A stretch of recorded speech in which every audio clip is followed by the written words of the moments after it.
Daí galera, meu nome é Lilia, bem-vindos a mais um vídeo aqui no canal Ali no Livro e hoje é dia da gente descobrir quais foram as minhas leituras do primeiro trimestre de 2024.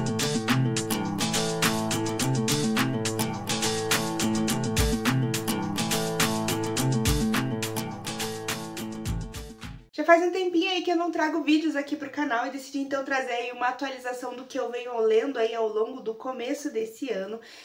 Eu costumava, né, quando eu fazia vídeos um pouco mais frequentes, trazer aí uma lista de leituras por mês, mas ultimamente isso não tem feito tanto sentido assim, porque eu estou numa vibe muito boa de ler muitos livros ao mesmo tempo, não sei se é muito boa, mas tem funcionado muito bem pra mim, então eu tenho lido na média aí mais de 3 ou 4 livros por mês, não, ao mesmo tempo. Então não faz tanto sentido assim, porque às vezes eu começo vários e acabo não finalizando tudo no mês, vou finalizar quase todos juntos no outro.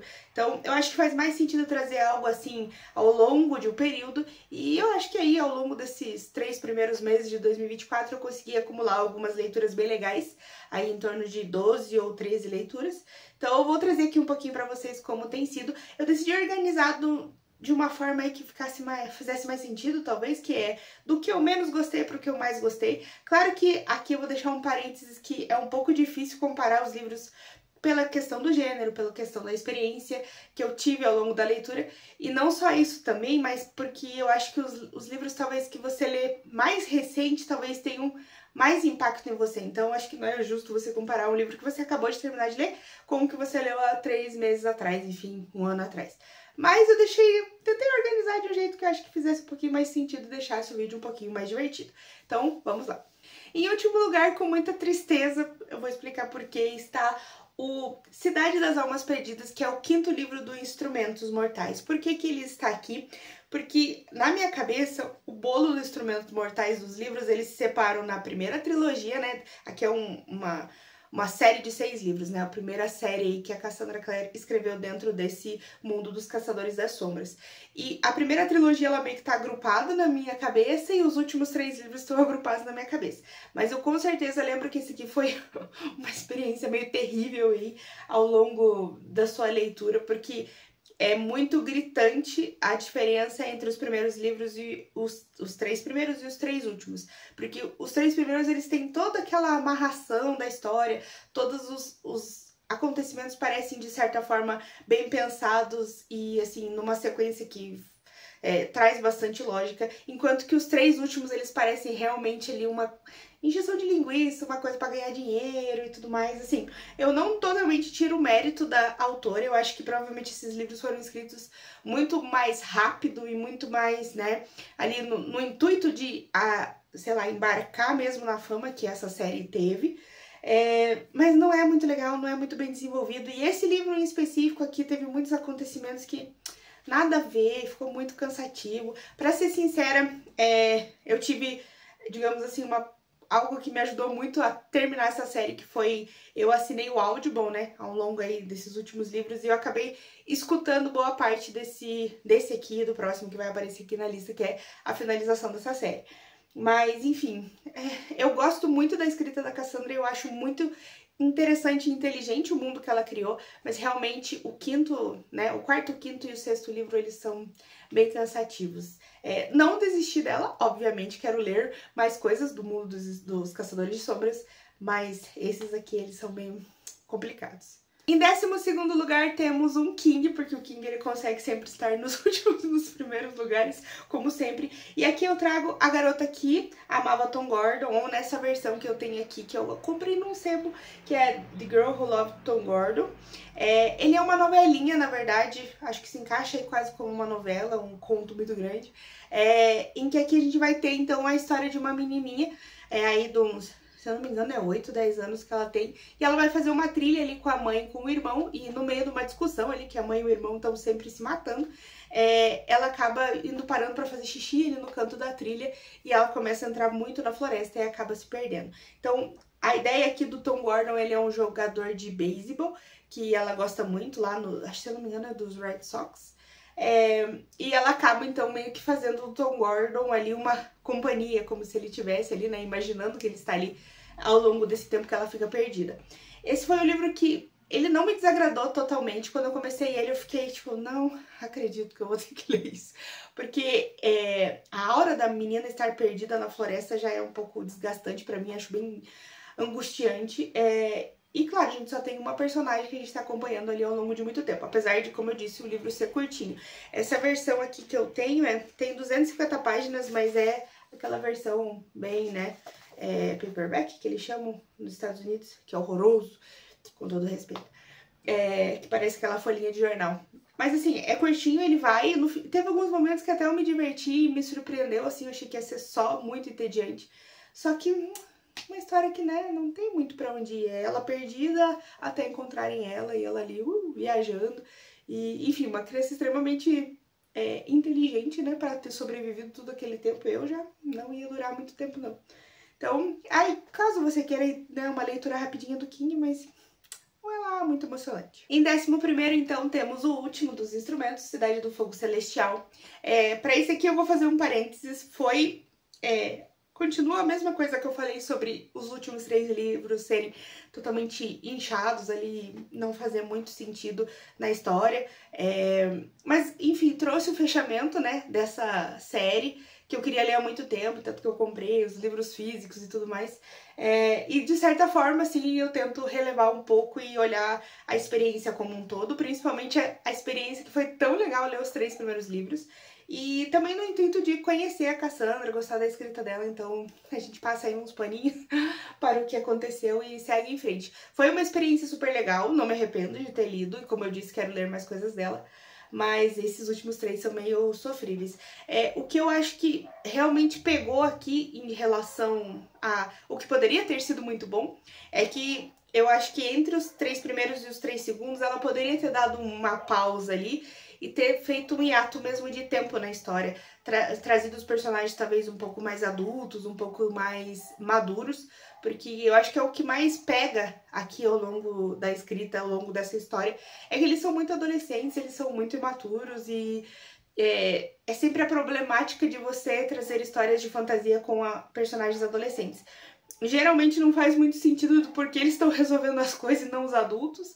E nesse ponto aqui você já tá muito cansada dos personagens, das coisas. Eu acho que se ela tivesse esperado um tempo, talvez nem tanto de escrita, mas um tempo na história dos personagens, porque acaba o terceiro, os eventos já continuam. Então, tudo que acontece desde o primeiro até o sexto não sei, estimar quanto tempo, mas vamos chutar ali um ano. É muito corrido os eventos, então se tivesse dado um tempo, se tivesse dado um respiro, eu acho que a história seria provavelmente outra e eu teria outra experiência.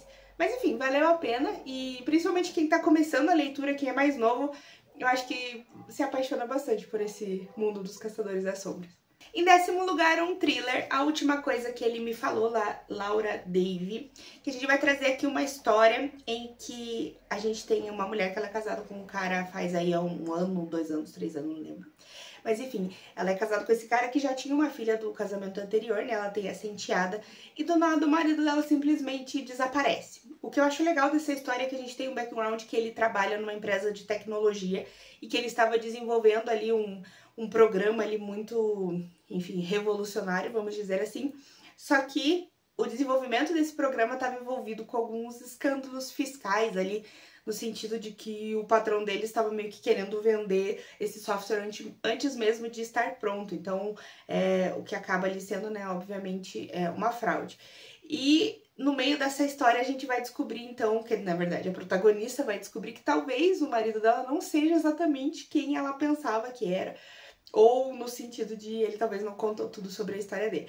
Então é bem legal, assim, eu gostei muito da escrita porque, além do formato thriller de 300 páginas, essa edição aqui do Intrínsecos tem a diagramação bem grande, então a leitura vai super, super, super rápido. Não é assim, vamos dizer, nossa, que thriller revolucionário, que história maravilhosa, que amarração, nananã. Não é exatamente isso, mas é no sentido de você...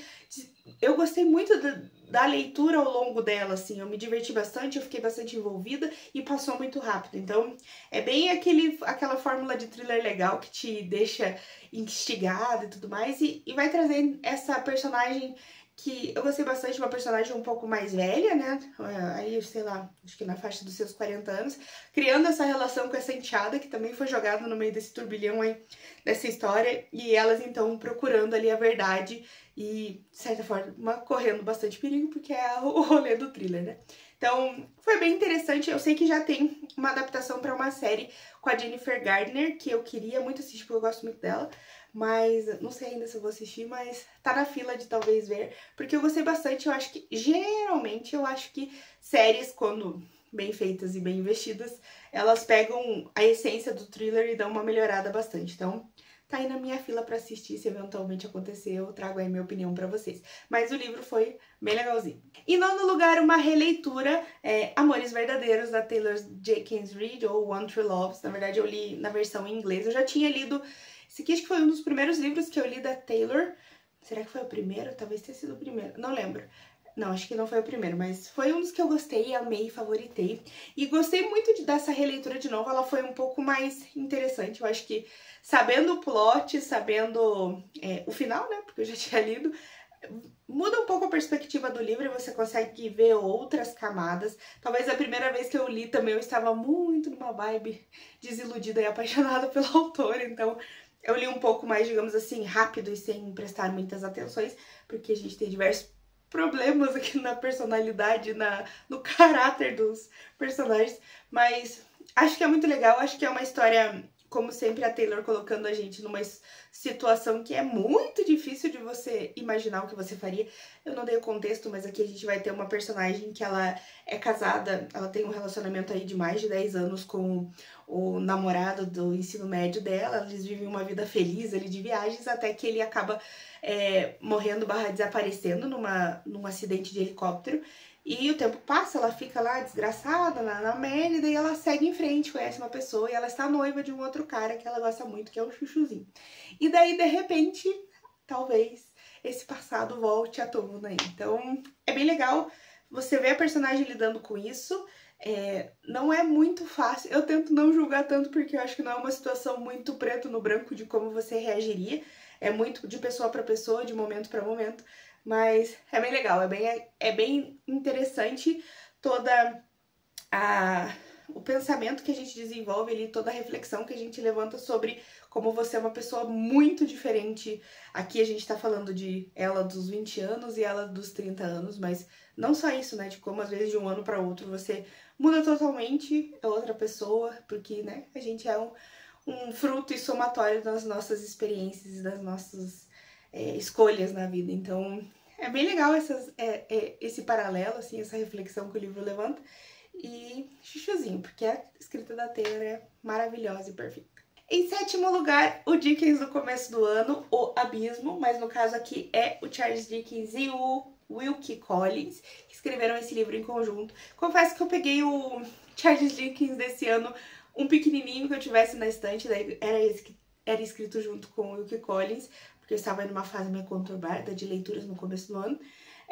E foi uma leitura que eu relativamente gostei, relativamente não gostei. Eu acho que o que eu gosto muito do Dickens, acho que é justamente por os livros dele ser meio calhamaços e a gente passar muito tempo e mergulhar muito no personagem, e que não é o que acontece exatamente aqui. Aqui a gente vai ter o protagonista, que já esqueci o nome dele, acho que é Wilding, Walter Wilding, que ele é um órfão, né? Ele acaba crescendo ali num orfanato, e ele é adotado por uma mulher que, enfim, se torna ali, né, a mãe dele e tudo mais. E ele acaba herdando tudo que essa mulher acaba deixando, que ela é um pouco aí, tem um pouquinho de dinheiro. Só que a vida dele vai desgraçadamente virar de ponta cabeça, porque ele descobre que, na verdade, ele não é o filho biológico, né? Na verdade, a mulher vai buscar ele nesse internato ali, né, nesse orfanato, porque ela acha que ele é o filho biológico dela, que ela acabou abandonando quando era mais nova. E ele não é, e daí ele parte na ideia de procurar essa pessoa aí, né, que seria o filho biológico. E daí, paralelo disso, tem um cara que trabalha com esse cara, que vai se apaixona por uma menina, tiruru, blá blá. Enfim, a coisa fica meio complicada, vira meio uma aventura. Pra mim ficou meio confuso, sinceramente. Talvez eu acho que esses dois personagens sintetizem um pouco do que é dois autores escrevendo. Não é que o livro seja ruim, obviamente, mas sei lá, não sei se foi uma boa, exatamente, combinação, no sentido de eu já gosto muito da escrita do Charles Dickens, e não sei se foi um bom exemplo para conhecer a escrita do Wilkie Collins. Então, foi, mas não foi. Eu acho que aí de todos os meus Dickens, os meus poucos Dickens aí, que foi no caso Oliver Twist e David Copperfield, esse aqui ainda fica para trás dos dois. Em sétimo lugar, Farsa de Amor na Espanha, ou esqueci o nome em inglês, eu li em inglês na verdade, ou como carinhosamente o Arthur apelidou, o livro de Putaria na Espanha, que é uma história que eu fui procurar uns livros, eu tava a fim de ler uns livros de romance com Hot, e fui procurar umas listas aí, e esse aqui apareceu nas listas e foi isso. Daí eu decidi ler ele. E aqui a gente vai ter a história então de uma protagonista que... Vou fazer um parênteses antes de começar a história. Eu gostei muito dessa história e foi o que me chamou a atenção e que me convenceu a ler, porque o plot dela é muito parecida com Muito Bem Acompanhada, que é um filme que eu adoro, uma das minhas comédias românticas preferidas. Em inglês eu acho que é The Wedding Date, se eu não me engano é o nome do filme. Então foi por isso que eu fui convencida a ler, porque eu adoro esse filme, e daí decidi ler o livro. No livro a gente vai ter uma protagonista que a irmã dela vai se casar na Espanha, então ela é uma imigrante espanhola que foi para os Estados Unidos, trabalha lá, e eu acho muito legal porque o rolê pega muito, né? Porque ela é uma engenheira e ela trabalha numa firma ali, né, super chururu, e ela é uma das líderes de projeto ali da empresa dela. E ela, então, vai ter esse casamento da irmã dela e ela não tem namorado, e o ex dela, o ex-namorado, o ex-noivo, não lembro, vai ser padrinho de casamento porque ele é irmão do noivo, né, irmão do cunhado dela. E daí, um colega de trabalho ali, que é um outro chefe de uma outra equipe ali, decide que ele vai se voluntariar, o cara que ela odeia, vai se voluntariar pra ir com ela no casamento, né? E aí vocês já podem imaginar tudo que vai acontecer, né? E daí, enfim, sinceramente eu peguei porque eu sabia que tinha esse ponto mais, digamos, vai ter um hotzinho ali no meio. É bem legal, eu gostei muito da história, eu acho que não só isso, né? Se você está à procura de um hot, o hot é legal também. É bem slow burn mesmo, né? As coisas vão acontecendo mais devagarzinho pra coisa lá no final, explodir. Mas não só isso, acho que muito legal da parte, que assim, lá fora isso, né?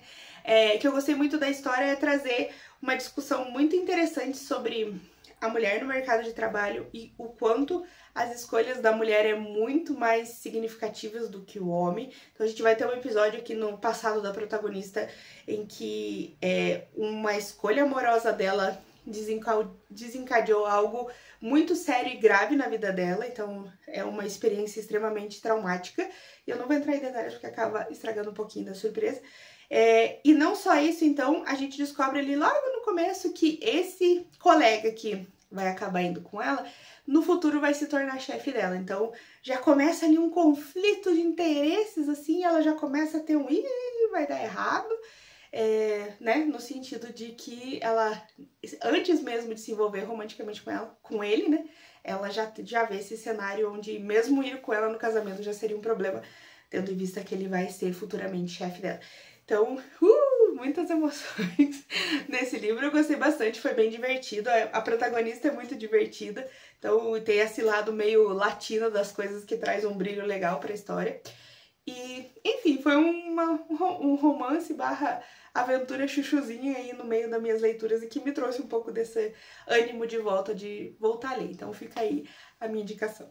Em sexto lugar, o Tolstói da vez, porque todo começo de ano também tem um Tolstói aqui. Quer dizer, ano passado não tem, mas pretendo que tenha, porque faz parte, é muito bom, que é O Diabo e Outras Histórias, nessa capa maravilhosa. Ai, eu adoro essas edições, é linda. E essa aqui em específico, esse vermelho babado. E aqui a gente vai ter, então, 5 contos do Tolstói. É difícil um pouco falar sobre livros de contos, porque tem contos que pegam muito forte, tem contos que... Até porque uns tem, sei lá, 50 páginas, o outro tem 5, então é difícil comparar, mas foram contos que eu gostei bastante de ler. Então, eu vou comentar bem rapidamente sobre eles aqui. Na verdade, vou comentar só os que eu gostei mais. Então, um que eu gostei muito foi O Diabo, que é o que traz o nome dessa coletânea, né? Que vai trazer aqui um um cara que ele muda pro interior pra assumir a fazenda do pai dele depois que o pai dele falece. Ele não é um cara de fazendas, mas ele decide assumir a fazenda. E ele vai ali, ele é todo certinho, e ele acaba achando uma moça pra, digamos assim, ter relações. Porque ele está um pouco entediado ali, ele ainda não é casado, então, e ele acha isso errado, mas ele mesmo assim faz. Aí depois de um tempo ele vai se casar com uma moça mais nobre, um casamento arranjado, tarará. Só que o interesse pela menina lá, né, do passado, não morreu. Então, bem legal, achei um rolê Tolstói muito fofoquinha, achei bonito. Claro, né, é um livro antigo, é um livro clássico, as conclusões e os desfechos da história nem sempre agrada a gente, pessoas contemporâneas, mas muito interessante, olha, Tolstói me pegou, seria um bom escritor de revista de fofoca. E um outro que eu gostei muito foi Falso Cupom, em que a gente vai ter um menino que ele precisa de dinheiro e o pai dele não vai querer dar dinheiro pra ele, que ele tá devendo umas coisas pra uns amigos, e ele vai lá e falsifica como se fosse, eu acredito, chama de cupom aqui, né, algo como um cheque. Ele falsifica esse cheque pra ter um valor um pouco mais alto e pra ele conseguir esse dinheiro. E todo mundo que entra no caminho desse cupom, que vai trocando, né, as pessoas vão trocando esse cupom, que na verdade é uma falsa, todas as pessoas que são tocadas por esse cupom acabam tendo a vida desgraçada, até pessoas assim meio secundárias. O que eu achei muito legal, achei muito interessante. É um pouco difícil de ler às vezes por causa dos nomes. Que nem, por exemplo, eu comecei a ler esse conto, daí eu parei na metade, enfim, por correrias da vida, e acabei tendo que voltar uma semana depois. Pra você já lembrar quem é quem pelos nomes, é uma desgraceira, porque os nomes são muito diferentes, né? Mas enfim, esses dois contos já valeram muito esse livro. Os outros também são bons, mas esses dois em específico genial. E é muito interessante para quem quer conhecer um pouco da escrita do que é o Tolstói. Eu acho que é uma boa porta de entrada, mas ele não empolga muito, assim, perto do que pra mim é Ana Karenina, que é maravilhoso. Então fica um pouco aquém aí, mas ainda assim muito gostoso entrar em contato com a escrita do Tolstói de novo, de vez em quando. Eu fiz isso porque, sinceramente, estou com um pouco de medo de encarar Guerra e Paz, mas chegaremos lá. Em quinto lugar, o meu Kingzinho maravilhoso aqui com Saco de Ossos, que foi uma leitura aí do ano passado, né? Estou extremamente atrasada nesse projeto, preciso colocar os livros em dia. Na verdade, li até o livro de novembro do ano passado, então já estou devendo 5 livros aí, mas calma, vamos chegar lá. Enfim, esse livro é muito bom. Ele vai trazer aqui uma característica, digamos assim, espíritos, fantasmas, o que é bem legal. Só que o King tem que ter paciência, então não vai com muita sede ao pote, que demora um pouco. Mas enfim, a gente traz um personagem aqui, outro escritor, né, pra variar. O King só consegue escrever escritores, aparentemente, numa época da sua vida. E esse cara, ele acabou perdendo a esposa dele num acidente, assim, ela teve um acidente, acho que vascular cerebral, alguma coisa assim, e ela acaba morrendo. Ele é um cara bem novo, relativamente novo, ali com seus 30 e pouquinhos anos, e ela também, então, consequentemente, ele passa por um período de vida ali que, por causa desse luto intenso, ele acaba não conseguindo escrever mais. Então, ele vai ali um tempo usando as histórias que ele já tinha escrito, histórias meio lado B que ele deixou guardado, e tentando então superar. Até que ele decide voltar para a casa de campo que ele não visitou desde a morte dela, e vários eventos vão ser desencadeados com isso. Inclusive a história de fantasmas adormecidos que estavam aí nessa casa. Talvez não tão adormecidos assim. E é muito legal porque em paralelo com essa história dele, a gente vai ter outras duas personagens, que é uma mãe muito jovem e uma menininha, que estão ali passando dificuldades e tudo mais, e o avô dessa criança é um cara puta rico, assim, e tal, e quer tomar a criança da mãe. Então, o nosso escritor aqui, meio mocinho, vai entrar aí no caminho pra ajudar também essa moça. E é muito legal porque esse protagonista é aquele protagonista, sabe, meio tanto faz, é muito bom, porque ele não é um protagonista extremamente ruim, ele não é um cara super bom, ele não é, tipo, galanzão, ele não é perfeito, ele não é nenhum dos estereótipos, assim, ele é tipo um cara normal, tipo, muito, assim, meio sem sal até. E, sei lá, funciona muito bem nessa história, eu gostei bastante. Tem algumas partes dela que são, viagens do King demais. Não é um dos seus maiores, aí tem 560 páginas, mas tem umas barriguinhas, sempre tem umas barriguinhas nas viagens dele. Só que o final e a amarração da história é muito legal quando as coisas começam a realmente correr, principalmente aparições aqui do sobrenatural começa a aparecer, é muito legal. E tem também uma... esse aí é bem spoiler, porque é bem o fechamento da história, mas vai trazer aqui uma história antiga, críticas aí talvez para os Estados Unidos e, enfim, preconceito, racismo, enfim. Muito bom, gostei muito. Não gostei do racismo, né? Gostei das coisas que ele traz aqui, das coisas que ele aponta. Então, muito legal, gostei muito. Eu demorei muito pra ler, porque eu tava numa época também muito sem ler muito. Devia ter lido mais rápido, acho que se eu tivesse lido ele meio numa pegada só, teria sido, sei lá, uma experiência melhor, mas mesmo assim, foi muito legal. Um parênteses, eu vou trazer as resenhas do King que estão atrasadas, eu sei, mais de um ano, então vou trazer aos poucos, tenham paciência. Inclusive, vou ler os que faltam para trazer, porque, enfim, eu gosto de trazer, e é isso. Em quarto lugar, um livro que foi uma surpresa aí, porque eu escutei em audiobook, que é Primeiro Eu Tive Que Morrer, que foi uma leitura que eu acabei fazendo porque eu estava assinando o Audible, estava procurando alguma coisa, então as minhas leituras de audiobooks geralmente eu tento fazer livros que eu não conheço tanto assim, que vai ser meio que uma surpresa. E também escuto em momentos tipo, estou pintando a unha, estou lavando a louça, estou indo e voltando do trabalho. Então é um rolê assim meio secundário para passar o tempo. E o Primeiro Eu Tive Que Morrer eu acabei lendo por causa que a Paola Alexandra falou que acho que foi o primeiro livro que ela favoritou no ano. E eu fiquei curiosa, então a gente vai ter uma protagonista, né? Que ela é uma mulher ali dos 30 anos, clássico, né? Que está, tipo, meio tendo um burnout ali. O trabalho, a vida, sabe? Só trabalha, só vive pro trabalho, não tem muitos interesses, tá tudo meio blá na vida dela. E ela decide, então, tirar 2 meses de férias ali, meio que forçadas, porque ela tá tendo meio que uns piripaque no trabalho. E ela vai passar, então, desses 2 meses numa pousada em Jericoacoara. E que é de 2 amigas argentinas dela, né? Um casal de amigas dela que tem essa pousada e ela vai passar lá pra, enfim, sei lá, descansar na vida, né? E nesse rolê ela acaba refazendo contato com uma mulher, né? A Glória, que ela conheceu numa viagem pra Portugal. E elas tiveram ali quase que alguma coisinha. E ela acaba refazendo esse contato com ela e a Glória, então, vai lá passar esse tempo com ela. É muito interessante porque é um paralelo muito grande, mesmo que você não esteja na mesma página que ela, mas você consegue totalmente se colocar no lugar dela, no sentido de a vida parece sempre, às vezes, sobrecarregada para todo mundo, independente se você trabalha, se você tem filho, se você estuda. De uma forma ou de outra, às vezes as coisas...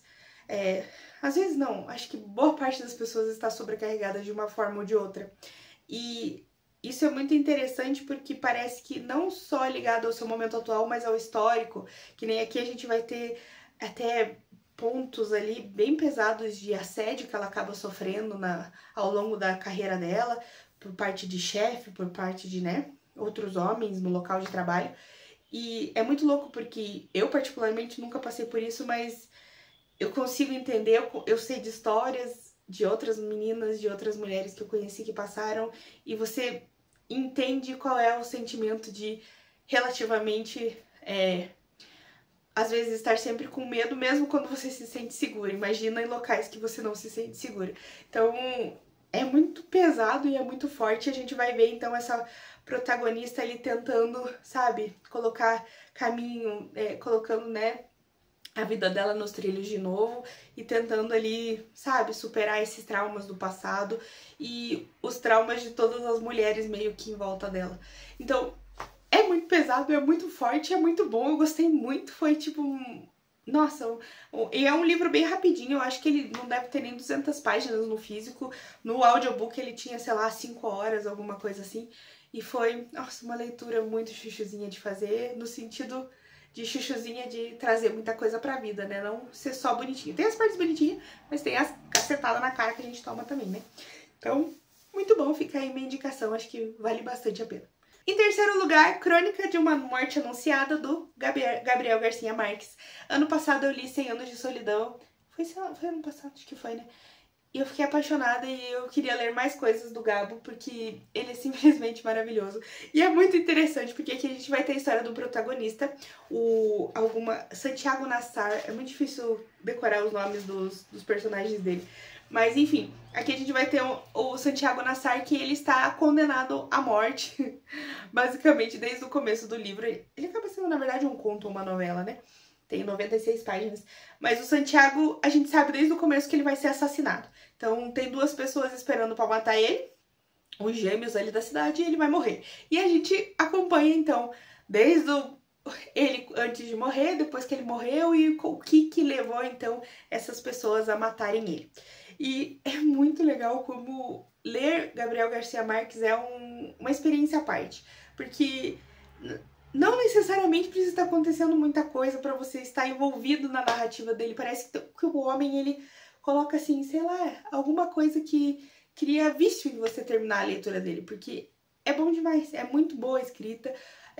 Mesmo sendo uma enxurrada de personagem, mesmo você nem conhecendo tanto assim, você tá muito envolvido na história e, enfim, eu sou apaixonada por ele já. Quero ler tudo que esse homem escreveu. Inclusive, depois que eu terminei esse aqui, eu já no Kindle já baixei outro livro dele, que é um livro mais curtinho, que eu sempre esqueço. Eu acho que em agosto nos vemos, se eu não me engano. Que também é outro livro pegado assim, mais novelinha. E eu ainda tenho mais um aqui dele, que é Amor nos Tempos do Cólera, que eu acho que provavelmente esse ano lerei também, porque simplesmente apaixonada por esse homem. Em segundo lugar, eu vou dar uma roubadinha aqui e vou trazer uma novela que eu li esse ano, mas que foi maravilhosa, que é The Emperor's Soul. Eu não sei falar. O negócio trava, mas enfim, a alma do imperador, digamos assim. Que é uma novela que vai do Brandon Sanderson, que está então no Arcanum Unbounded, que é um livro de contos dele, e que vai ser aí do universo de Elantris. Que, spoiler, é o próximo livro, o livro número 1. Mas então, eu vou falar um pouquinho desse conto, porque conto barra novela, porque ele foi perfeito, ele é maravilhoso. Na verdade, eu fiquei com um pouco de vergonha de colocar ele em primeiro lugar e Elantris em segundo. Na verdade, não é bem vergonha, porque eu não sei quem que eu gostei mais, porque eu gostei muito desse conto. Aqui a gente vai ter uma personagem que se chama Shai, em que ela foi, digamos assim, meio que pega ali, porque ela é como se fosse uma ladra, enfim, uma pessoa assim, né, fora da lei, ali dentro daquela sociedade. E ela foi justamente presa pra, em troca disso, fazer um favor ali pro pessoal que está, digamos, na alta cúpula. A gente tem um imperador e o imperador, ele foi assassinado. E digamos assim, a gente tem vários, vamos chamar de partidos dentro do reino, e o partido que está no poder agora é o que, então, apoia o imperador. E ele foi assassinado por um outro partido, um outro grupinho ali. Só que o povo que tá no poder não quer sair do poder, obviamente. Então eles vão fazer de conta que o imperador não morreu por um período ali, vamos dizer que a mulher dele morreu, na verdade os dois foram assassinados. E nesse período aí de, sei lá, 120 dias, vamos chutar, 100 dias, se eu não me engano, ele vai ficar preso dentro do quarto dele, de mentira. E nesse momento a gente vai ter, então, a Shai, que ela vai ser contratada, vamos dizer assim, para reconstruir a alma do imperador. Por quê? Eles têm ali os caras, digamos assim, com as magias que conseguiram reconstituir o corpo dele, então fizeram o corpo se rilar, só que a mente dele foi com Jesus, né? Porque ele morreu. Então, eles contratam justamente a Shai pra reconstruir a alma dele. Só que reconstruir a alma dele requer muitas coisas, porque você precisa, né? Uma pessoa é muitas coisas, é muitas memórias. Então, ela vai fazer esse trabalho aí em tempo recorde, né? Vai ser contratado para fazer em tempo recorde para reconstruir ao longo desses 100 dias, baseado em diários que ele deixou e em conversa com pessoas que conheceram ele. E é muito legal a dinâmica de como ela consegue mudar objetos, não só, no caso que é uma alma que a gente tá falando, né, mas ela consegue mudar objetos baseado na história desse objeto, e ela muda uma coisinha aqui, uma coisinha ali, e o objeto muda de forma. Então, é muito legal toda a dinâmica dessa magia que ela vai fazer, e é uma história relativamente bem curta, e que funciona muito bem. Se eu não me engano, na versão versão em inglês desse livro, que deve ter umas 600 páginas, eu acho, 700 páginas, essa história tem umas 100 páginas, então é uma história muito maravilhosa, muito boa, com, tipo, muitas reflexões filosóficas sobre a vida, sobre quem é você, sobre como os detalhes, como a gente é essa soma de experiências, mas não só isso, cada um, né, mesmo que fossem duas pessoas passando pela mesma coisa idêntica, teriam reações e coisas diferentes, e é muito legal então ver ela trabalhando para reconstruir então a alma desse imperador. Simplesmente sensacional, fantástica, uma personagem demais, uma circunstância criada para uma história que funciona super bem e, meu Deus, olha, Brandon Sanderson é simplesmente incrível. E puxando o gatilho, então, pro primeiro lugar, Elantris, que é meu chuchuzinho. Meu Deus, não sei nem o que dizer. É um livro muito legal. Confesso que não é um livro para todo mundo, porque ele vai trazer, digamos, um pouco mais de alta fantasia, mas no sentido também de bastante política a história. Ainda quero trazer uma resenha tanto pro Elantris quanto pro A Alma do Imperador, mas vamos ver se eu vou conseguir aí pra frente. Mas aqui em Elantris a gente vai ter então uma cidade que Elantris era a cidade dos deuses, então os elantrianos eram seres tipo com muita magia, muito bonitos, muito maravilhosos, que moravam em Elantris, que era a cidade, meio a cidade branca, assim, toda linda, cheia de coisas. Só que faz 10 anos que acabou pros elantrianos, algum tipo de rolê aconteceu, meio que uma maldição, em que todo esse glamour, toda essa beleza e magia foi transformada em, basicamente, podridão. Então, os elantrianos, eles eram seres brancos, bonitos e lá. Brancos, acho que no sentido de reluzentes, assim, né? Talvez um pouquinho de racismo aí. Mas enfim, eles se transformam agora nessas pessoas com manchas e eles vivem nessa cidade cheia de mofo e... esqueci o nome da palavra, mas enfim. E tudo isso, essas pessoas, esses elantrianos, eles se transformam. Então eles têm um momento ali que eles... do dia pra noite eles acordam elantrianos. E o que era muito bom antigamente, porque você era o bambambam, agora você é uma pessoa condenada. Então eles fecharam Elantris e jogam todas as pessoas lá dentro que se transformam. E então, a cidade da decadência.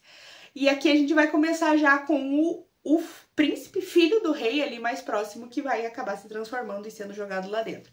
E a gente vai acompanhar então meio que coisas acontecendo, porque ele ia se casar e a noiva dele estava vindo para se casar no momento em que ele se transforma, só que o pai dele mente que ele morre e joga ele lá dentro. Então a gente vai acompanhar ele lá dentro dessa cidade, ela vindo então sem saber que na verdade ele não morreu, e também vai ter um outro cara que é numa outra religião lá que quer dominar, agora que Elantris não protege mais as terras, quer dominar todo esse povo ali em volta, e que é um cara de uma religião, um maluco da religião que eu chamava carinhosamente. Então a gente vai acompanhar esses 3 pontos de vista aí de forma alternada e tudo vai desencadeando.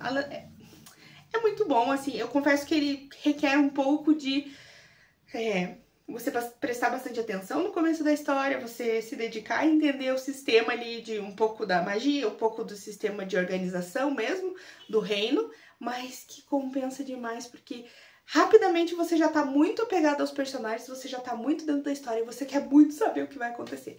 Então, Elantris é sensacional. Vou trazer mais minhas impressões aí na resenha, mas já fica a minha super indicação. Acho que foi uma porta de entrada, foi meu primeiro Brandon Sanderson que eu li, então foi uma porta de entrada muito, muito, muito boa.